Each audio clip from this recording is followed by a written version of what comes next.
everyone. By the way, I'm your first reporter, Amijen Labiga. Now we are going to tackle about the social science theories of education and society. As you see, we have two circles here, the first one and the second one. Now let us first discuss this first circle. As you see, the center is the teacher. Of course, who are the teacher or the persons who are teaching in schools. And next is the teaching community. Who belong to this teaching community? One of it are the teachers, of course, the staff and the faculty. And next is the community. Who belong to this community? We are belong to a certain community, or the people who are belong in a certain society are we. So we are belong here in community. So let us proceed to this second circle. Here the center is the learner, the school and its curriculum. Next, what to teach and how to teach. The third one is local community. And the fourth one is national. And the last one is international or global. As you see, the two circle is two different. Here, it is teacher-centered. And the second one is the learner-centered. This is the change of our curriculum. Before we are following this teacher-centered, but now we are following this as learner-centered. So to continue, we're going to get them up to open our Manila paper. Okay, this one, let us open this. And this one. Okay. Here, education and society.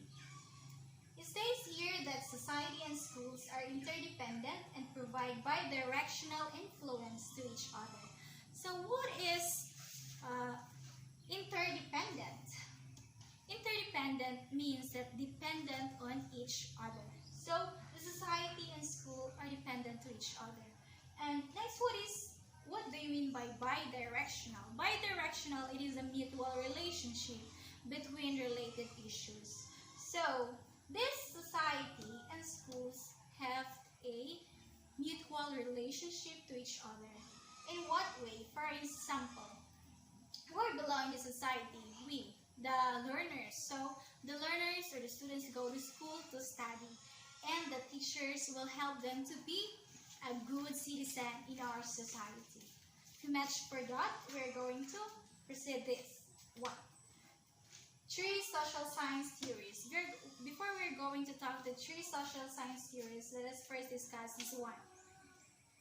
The school, through its curriculum, trains and develops students into a set of relevant knowledge, skills, values, and attitudes.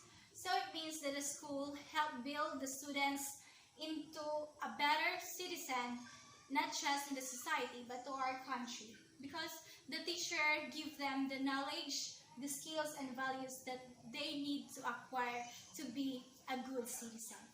Next is, depends on school for the training and development of people. Of course, the training and development of the students depends on the school. Because if the school is lack of facilities, and the teachers are not good enough, so what will be the result?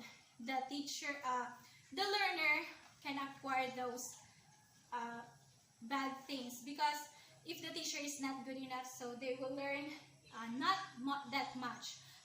And if there are lack of facilities, of course, sample in computers, so that the student will be not digitally literate in that situation. So next is consensus. It is a general agreement between the society and the school. So this is the norms they're going to share each other to have a better society. Now we are going to proceed to the first theory of social science. Okay, this one. The first theory is conflict theory and education.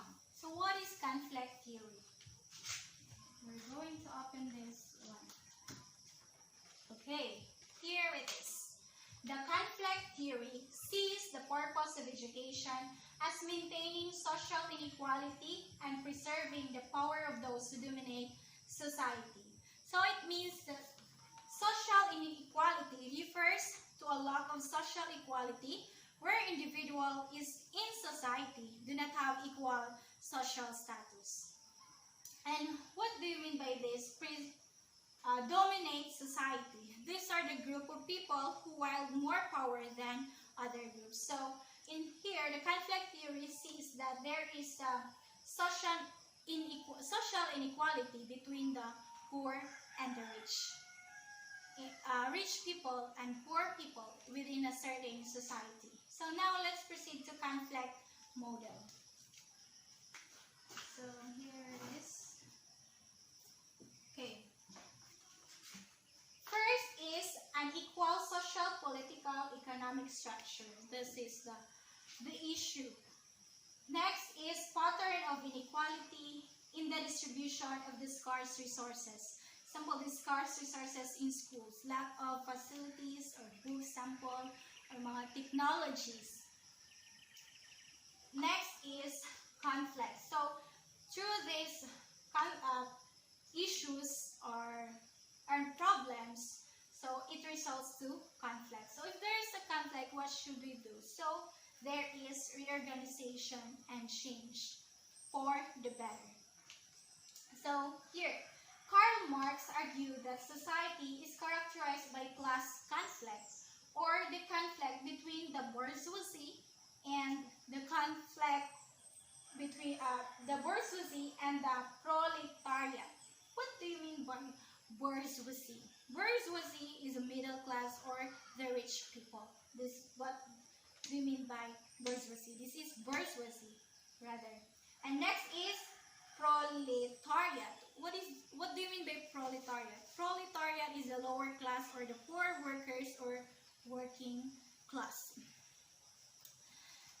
So here, Karl Marx argued that in a society characterized by class conflict, the conflict between the middle class and the lower class, which is the rich and the poor people.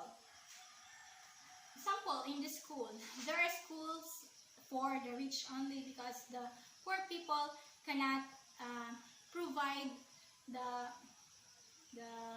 money, or it requires more money, right? Requires more money, more efforts for the parents to send their daughters to the school.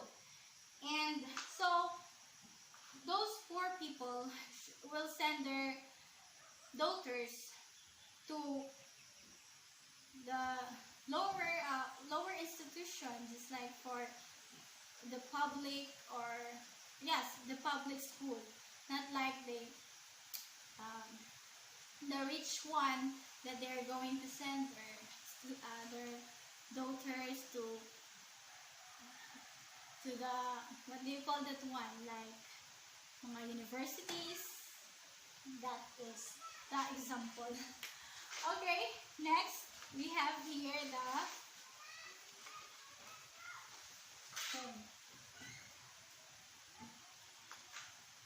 So from this conflict, interpreters of the theory posits that social change may emerge from this conflict. A. Using the lens of conflict theory and identify issues and concerns resulting from conflict. So, if using the conflict theory, lens of conflict theory, if there's an issue or concern, so it results to conflict. And if there's conflict, we should reorganize and change. Here, what knowledge and skills, values, and attitude must be integrated in school curriculum or program to address those concerns. So, we should think, or the teachers should think, that what should be the better things to do to address those concerns. And next is using the lens of consensus theory. Consensus is the general agreement. So, identify the shared belief and values of people that provides stability and order in society, and therefore must be strengthened in school. So, for example, if the issues about bullying, so the bullying is so rampant nowadays. So, we can do an action for it better than what we do today to address the said bullying. So, in order to strengthen the school's relationship or stability, so we should, if there's a conflict, we should give a solution for the better of not just for the school but to the society. That would be all. Thank you.